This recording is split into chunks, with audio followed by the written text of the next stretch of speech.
Vemos que os políticos estão principalmente prometendo que os impostos vão diminuir e que encontrarão fontes adicionais de financiamento para certos grupos entre o eleitorado e assim por diante. Então, se você sempre promete diminuir impostos e aumentar os gastos, bem, obviamente a dívida vai aumentar. Vemos que é bastante substancial, mesmo na União Europeia e nos Estados Unidos, onde a dívida em relação ao PIB é muito alta. Em países que têm mais investidores estrangeiros e não têm a capacidade de emitir sua própria moeda, como Grécia, Itália ou França, isso pode acabar sendo algo que pode desestabilizar sua classificação de crédito no domínio dos investidores internacionais. Isso pode produzir problemas fiscais que não podem ser facilmente resolvidos se apenas nos apegarmos a essa maneira muito rígida de ver as coisas e não houver monetização da dívida pública, seja qual for o custo.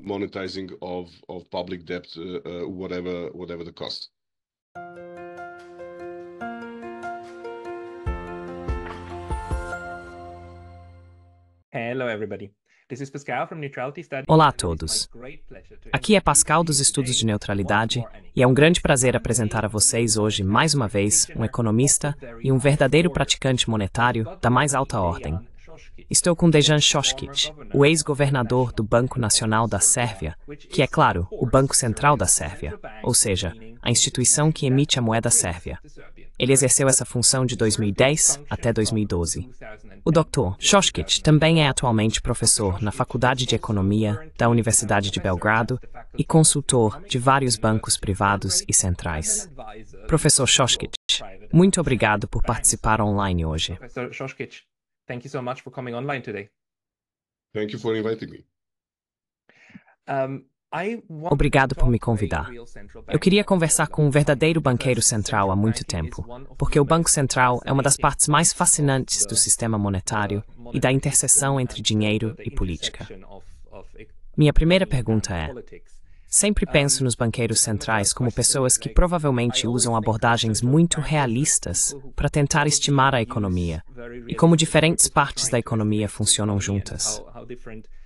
E para mim, a teoria que melhor descreve esse estrangeiro, teoria monetária moderna, MMT. Você, como ex-banqueiro central, segue o pensamento da MMT ou não? Do you follow MMT thinking or not?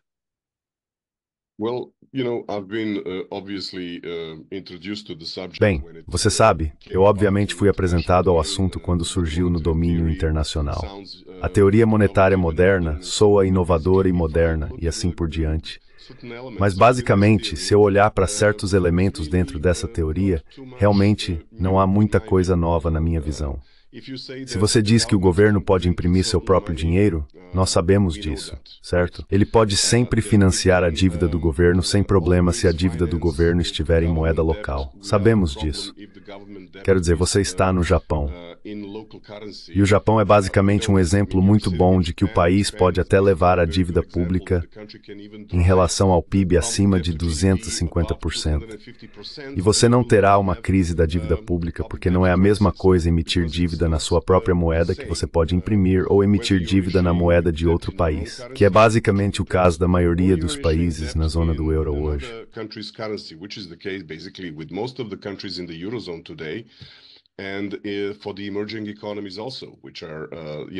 E também para as economias emergentes, que são, você sabe, forçadas mais ou menos para vender sua dívida pública, precisam denominar essa dívida em dólares, principalmente até certo ponto em euros, certo? Então, os governos que têm essa capacidade de emitir sua própria moeda e ter sua dívida em sua própria moeda nunca irão à falência. E eu diria que isso é mais importante do que fácil de seguir e entender. Agora, a teoria monetária moderna basicamente está tentando reviver algo que já foi usado anteriormente, eu diria, na história das políticas monetárias em todo o mundo.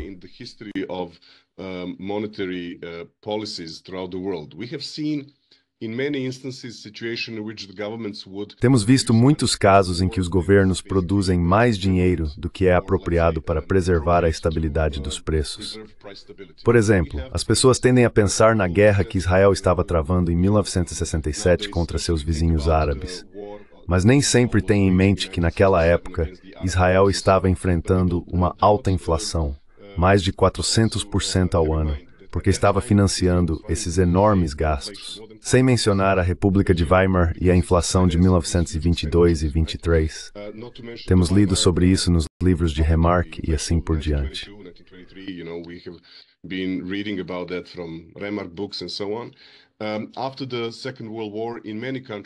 Após a Segunda Guerra Mundial, em muitos países, incluindo a Iugoslávia, onde nasci, experimentamos um ciclo de inflação relativamente alta, porque o governo estava essencialmente imprimindo mais dinheiro para pagar despesas que não haviam sido previamente tributadas. Eles estavam contando com o fato de que podiam produzir dinheiro para cobrir essas despesas, e qualquer quantia de imposto que arrecadassem era considerada suficiente. Mas havia um excedente que precisava ser pago e foi pago pela produção de dinheiro. No entanto, o problema aqui está na medida de quanto você faz isso.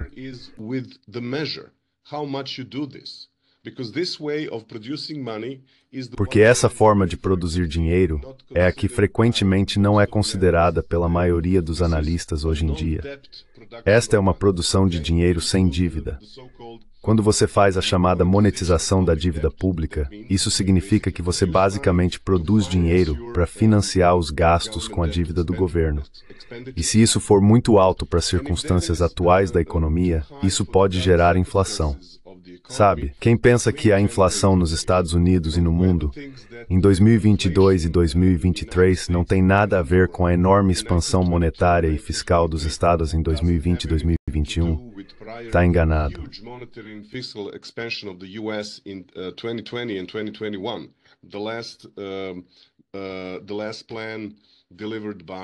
O último plano entregue pela administração Trump e o primeiro pacote da administração Biden foram enormes.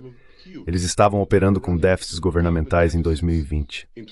Aproximadamente 15% do PIB dos Estados Unidos era o déficit fiscal nos Estados Unidos naquela época, e então cerca de 12% no ano seguinte.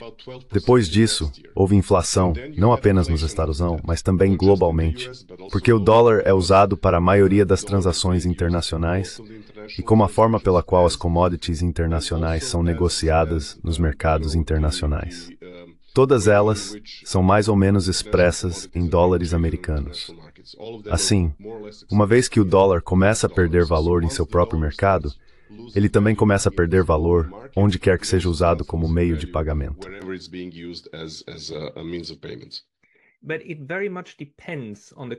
Mas isso depende muito da capacidade ou da necessidade dessa moeda na economia. E com o dólar americano, é claro, não apenas domesticamente, mas também no exterior.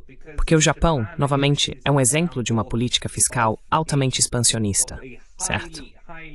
Entre 2010 ou 2012 e 2022, o Banco Nacional do Japão meio que triplicou ou quadruplicou a base monetária. In 2022, the Japanese National Bank kind of tripled or quadrupled the fiscal base. O que é enorme, mas eles não conseguiram atingir a meta de inflação de 2%, o que é apenas um sinal de que queriam absorver isso, certo? Os mercados adoram títulos do governo denominados em ienes japoneses. Eles os aceitam como...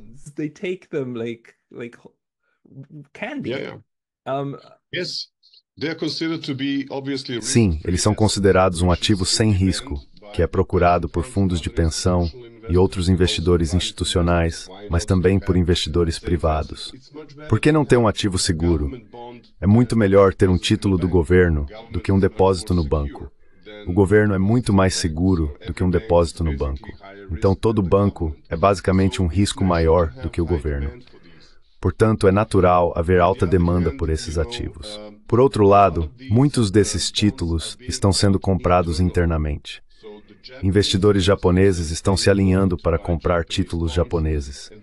E, portanto, a fragilidade do sistema é muito menor do que é o caso em alguns mercados emergentes. Ou foi o caso da Grécia, por exemplo, onde estrangeiros detinham muita dívida e estavam dispostos a se retirar quando percebiam que o risco estava aumentando.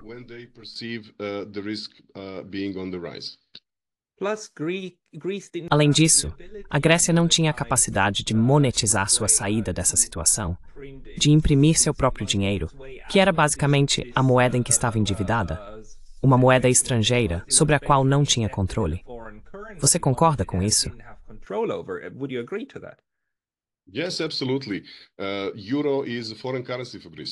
Sim, absolutamente. O euro é uma moeda estrangeira, Fabrice. Eles não podem produzir euros como querem. A Alemanha também não pode. A França não pode.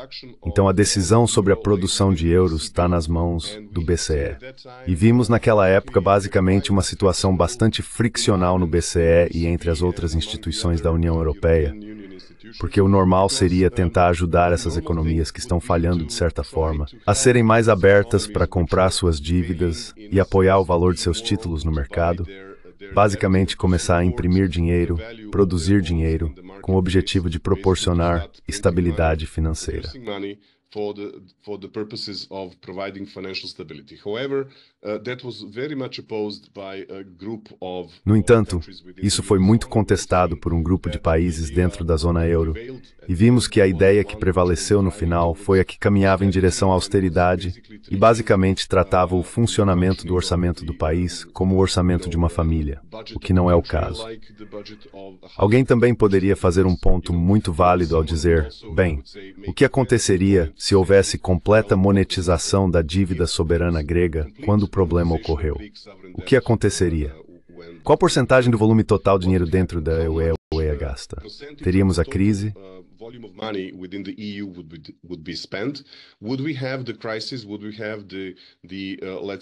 Teríamos os, digamos, baixos níveis de recuperação pós-crise de 2007 e 2008, que realmente aconteceram na zona do euro. Então, quais são os custos e benefícios de aderir a essa fórmula muito rígida de que você não pode usar a monetização da dívida pública em certas situações? O que quero dizer é que, nos últimos 20 ou 30 anos, a não monetização da dívida pública se tornou, digamos, o dogma predominante nos círculos financeiros globais, que é algo que não se deve fazer.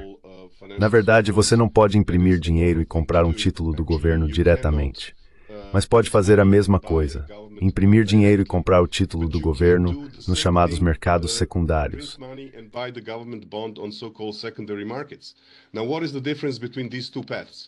Agora, qual é a diferença entre esses dois caminhos?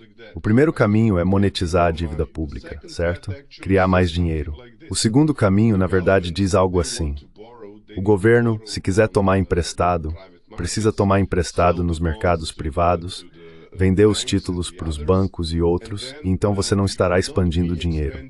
Mas então, por assim dizer, em um passo separado, o Banco Central, em linha com suas políticas de mercado aberto, começaria a comprar essa dívida e basicamente emitiria mais dinheiro. Então, em vez de fazer isso em um passo, você faz em dois passos. O resultado é bastante semelhante, sabe?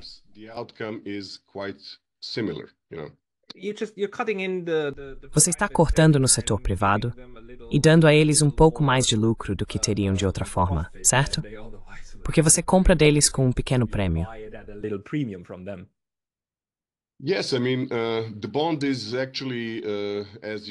Sim, quero dizer, o título é realmente, como você disse, no caso do Japão, mas também no caso de muitos outros países, um ativo muito, muito desejado. Algumas pessoas dizem que indivíduos ricos e instituições ricas, em vez de serem tributados, têm recebido a oportunidade de basicamente investir em títulos e receber juros, certo? Então isso está em linha com aqueles que defendem um aumento na tributação como uma forma de resolver muitos dos problemas relacionados ao setor financeiro público globalmente. Porque se analisarmos o que está acontecendo em um ciclo político normal nas décadas anteriores, vemos que os políticos estão principalmente prometendo que os impostos vão diminuir e que encontrarão fontes adicionais de financiamento para certos grupos entre os eleitores e assim por diante.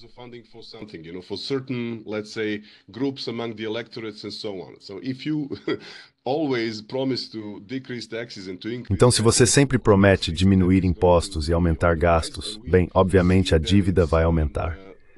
Vemos que é bastante substancial, mesmo na União Europeia e nos Estados Unidos, onde a dívida em relação ao PIB é muito alta. No Japão também está acima de todos esses limites, mas ainda assim o Japão é estável. No entanto, em países que têm mais investidores estrangeiros e não têm a capacidade de emitir sua própria moeda, como Grécia, Itália ou França, isso pode acabar sendo algo que pode desestabilizar sua classificação de crédito no domínio dos investidores internacionais. Isso pode produzir problemas fiscais que não podem ser facilmente resolvidos se apenas nos apegarmos a essa maneira muito rígida de ver as coisas e não houver monetização da dívida pública, seja qual for o custo.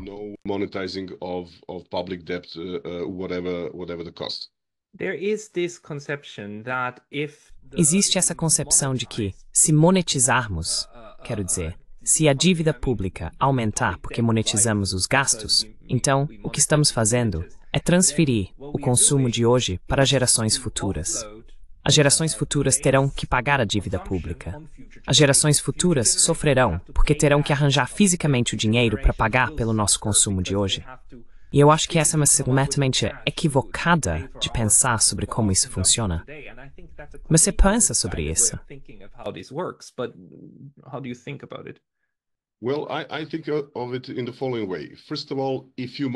Bem, eu penso da seguinte maneira.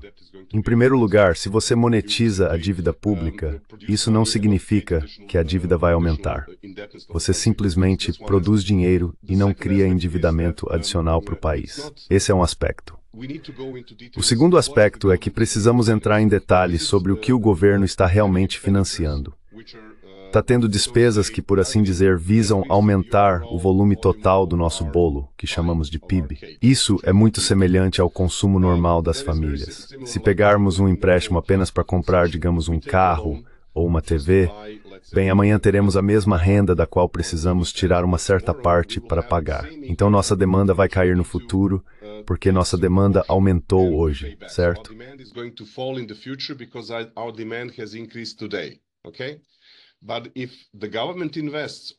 Mas se o governo investe ou se a família investe, se você investe, por exemplo, no seu capital humano, você paga a mensalidade e obtém, digamos, uma educação melhor, então amanhã, por causa desse investimento, você pode ter um salário mais alto. Isso não significa necessariamente que aumentar o nível da dívida hoje será um fardo maior para as gerações futuras, porque talvez as gerações futuras terão uma renda maior e, portanto, não estarão tão sobrecarregadas com o pagamento da dívida. No entanto, em termos dessas circunstâncias, em que estivemos nos últimos 10 anos ou mais, com níveis de taxas de juros extremamente reduzidos, também se poderia argumentar que realmente não importa se as taxas de juros estão próximas de zero ou às vezes até negativas. Sabe, a quantidade de dívida realmente não importa tanto assim.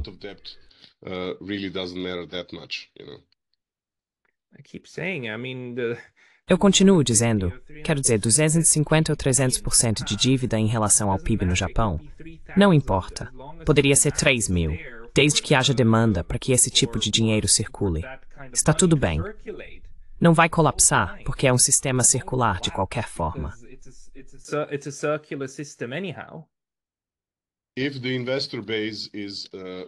Se a base de investidores está pronta para investir, como você diz, sempre que os títulos estiverem disponíveis, então se há demanda, se ninguém quer sair, se há dívida na moeda que pode ser produzida pelo país que emite a dívida, esse é um aspecto muito importante.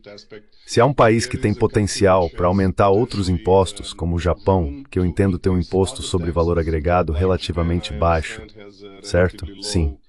Então, em uma economia assim, se você apenas abordasse essa questão, talvez aumentasse um pouco mais do lado do imposto sobre valor agregado, estaria gerando uma enorme receita para o governo.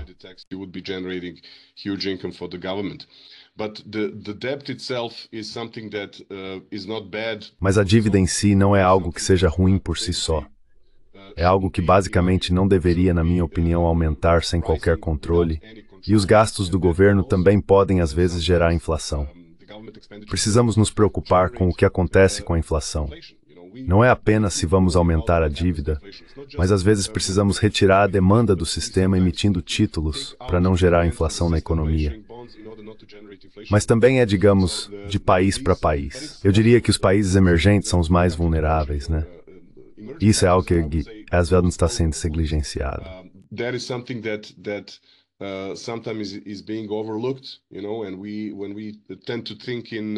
Quando tendemos a pensar em como os Estados Unidos combateram a inflação nos anos 1980, havia esse governador do Banco Central muito bem sucedido, Paul Volcker, sabe? E ele foi bem sucedido em conter a inflação nos Estados Unidos. Mas ao mesmo tempo, para conseguir isso, ele elevou as taxas de juros a um nível tão alto que todos os outros países que foram forçados a emitir sua dívida pública em dólares precisaram basicamente competir com essas taxas de juros. Por isso, México, Argentina, Brasil e outros simplesmente não conseguiram pagar essas altas taxas de juros. Então tivemos essa crise da dívida soberana no nível das economias emergentes e em desenvolvimento na época.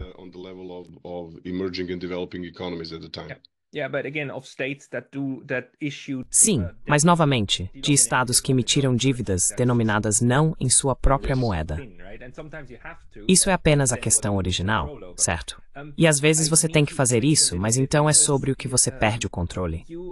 Preciso mudar um pouco, porque você, como governador do Banco Nacional da Sérvia, ex officio, ao ter essa posição, também se tornou em 2010 membro do Conselho do Banco de Compensações Internacionais, certo?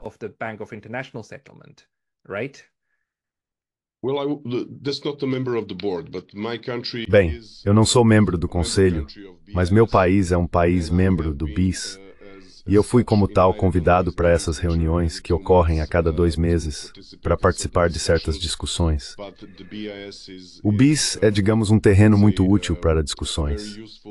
Mas, ao mesmo tempo, os países mais importantes estão basicamente muito mais envolvidos na criação de uma regulamentação potencial para o sistema financeiro como um todo no mundo.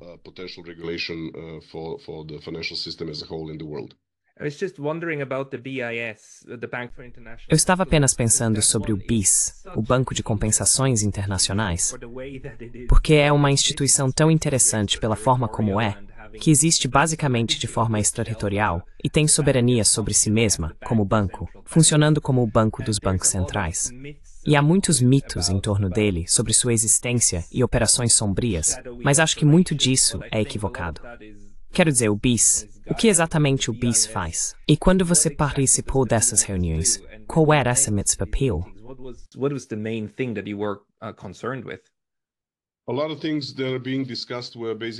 Muitas das coisas que estão sendo discutidas eram basicamente sobre a regulamentação do sistema bancário e outras instituições financeiras. E esse é um fórum muito bom, onde os banqueiros centrais podem se reunir, e eles basicamente produzem documentos que estão disponíveis publicamente. Quando você acessa o site do BIS, verá que há alguns documentos em andamento que estão disponíveis publicamente para qualquer pessoa ler, analisar e criticar. Ao fazer isso, eles basicamente ajudam no processo de desenvolvimento desses documentos até que alcancem seu estágio final. Uma vez adotados, eles precisam ser implementados nas legislações nacionais locais para funcionar adequadamente.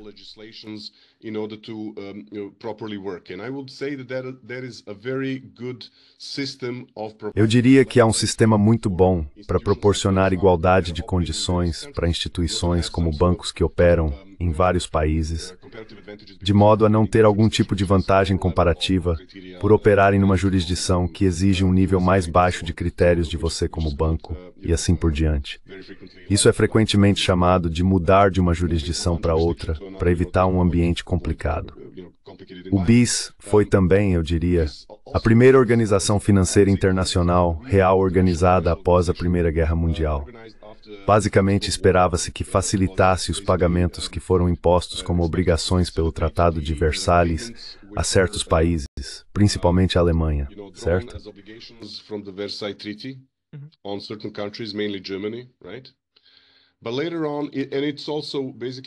Mas mais tarde, é basicamente a instituição na qual os bancos centrais podem ter suas próprias contas. Assim você pode ter liquidações de balanço de pagamentos em suas contas. Mas hoje em dia, quando você tem a capacidade de negociar livremente e fazer pagamentos no nível dos bancos comerciais, esse papel não é mais tão importante, porque você terá, por exemplo, aumentos e diminuições nas reservas cambiais dos bancos centrais, independentemente de ter feito algo através do sistema de compensação e liquidação do BIS. O BIS, no entanto, ainda oferece certos instrumentos para os bancos centrais que desejam manter suas reservas dentro do BIS. Assim, para tê-las, digamos, investidas em ativos seguros e líquidos, que é basicamente a prerrogativa para todas as reservas cambiais serem investidas. Esse ativo seguro e líquido para o BIS agora seria essa cesta de moedas que eles estão administrando? Ou a cesta de moedas é realmente apenas uma estimativa de uma unidade de conta? Eles têm vários instrumentos que são basicamente, como você disse, formados como cestas, com vários instrumentos dentro, bastante sólidos e líquidos e com baixos riscos. Então eu diria que eles são muito bem projetados para os propósitos das necessidades do Banco Central em termos de gerenciamento de suas reservas cambiais.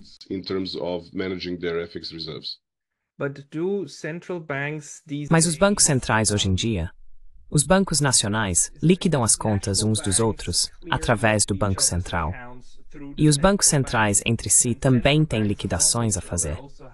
Eles fazem isso principalmente através do BIS, ou fazem isso principalmente mantendo contas uns para os outros e fazendo compensação direta entre si.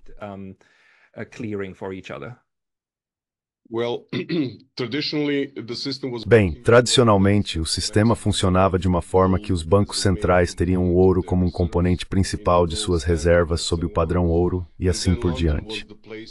Londres era o lugar onde muitos bancos centrais teriam suas reservas de ouro depositadas de forma padronizada.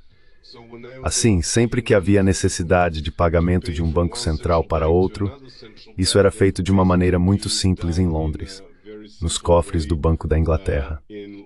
Uma certa quantidade de ouro seria transferida do depósito de um país para o depósito de outro país. Mudança física.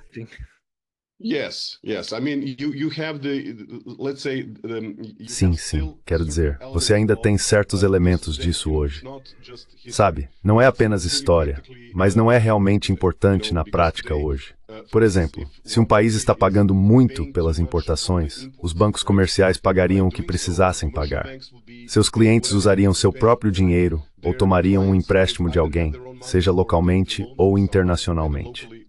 Se não houver moeda estrangeira suficiente disponível, haveria pressão para depreciar a moeda local com a qual os pagamentos estão sendo feitos, ou haveria uma intervenção das reservas do Banco Central.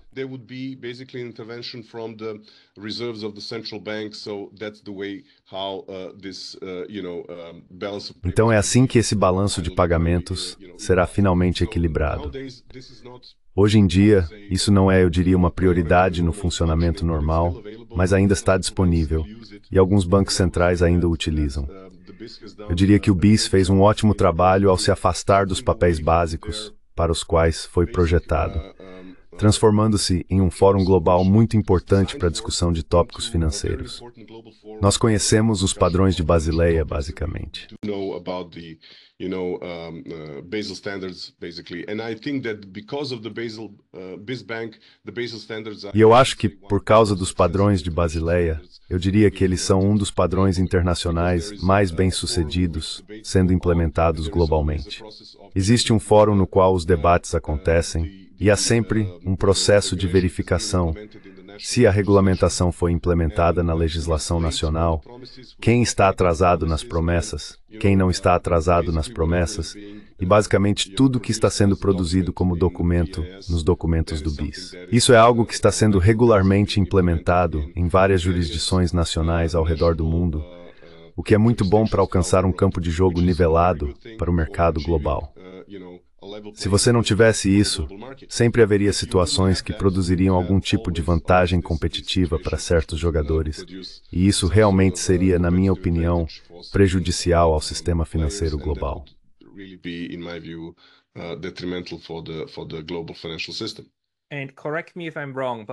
E me corrija se eu estiver errado, Mas minha impressão é que os banqueiros centrais, em geral, estão mais interessados e preocupados com a estabilidade no setor bancário, não necessariamente nos mercados financeiros, mas nos bancos.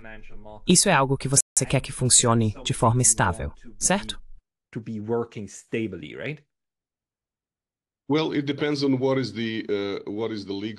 Bem, isso depende do mandato legal do Banco Central em um determinado país.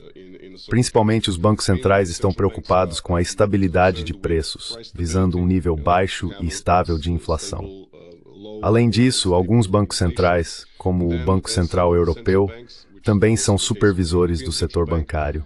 E alguns bancos centrais também supervisionam outras partes dos mercados financeiros e outros tipos de instituições financeiras.